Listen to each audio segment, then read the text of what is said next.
Hello friends, my self सी ए शोभित किसरवानी एक important update के साथ आया हूँ। फाइनेंशियल ईयर 25-26 एंड पे है। 1 अप्रैल 2026 से new income tax act 2025 applicable हो रहा है। क्या इससे कोई फर्क पड़ेगा फाइनेंशियल ईयर 25-26 के कंप्लायंस करने में?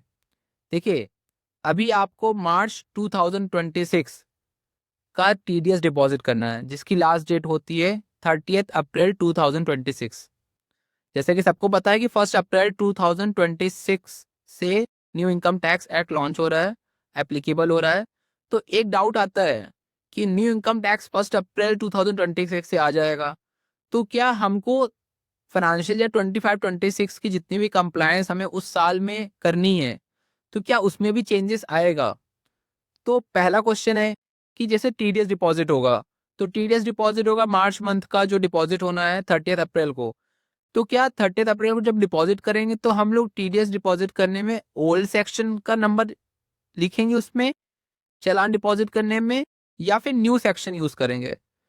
तो सीधी सी बात है, फाइनेंशियल ईयर 25-26 का जो भी कंप्लायंस होगा वो ओल्ड इनकम टैक्स एक्ट 1961 के हिसाब से ही होगा। उसमें कोई चेंजेस नहीं आ रहा है।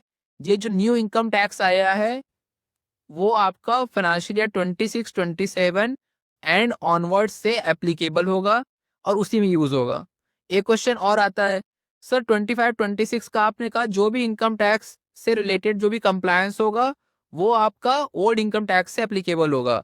सर कंप्लायंसेस में टीडीएस की बात आपने कर ली, सर उसका आईटीआर जब फाइल करेंगे हम, तो क्या वो न्यू इनकम टैक्स एक्ट के सेक्शन लगेंगे या ओल्ड इनकम टैक्स के सेक्शन लगेंगे?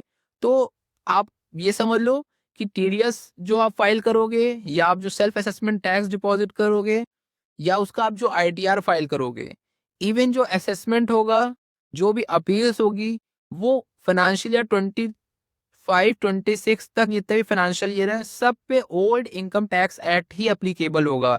New income tax act applicable नहीं होगा। तो बी क्लियर, कोई कंफ्यूजन मत रखिए। फाइनेंशियल ईयर 25-26 के लिए मानिए अभी कोई चेंजेस नहीं हुआ है, जैसा चल रहा था वैसे ही चलेगा। जो भी चेंजेस हुआ है फाइनेंशियल ईयर 26-27 से एप्लीकेबल होगा। I hope now it's clear. Please thank you for watching this video. Please like, subscribe and share. Thank you.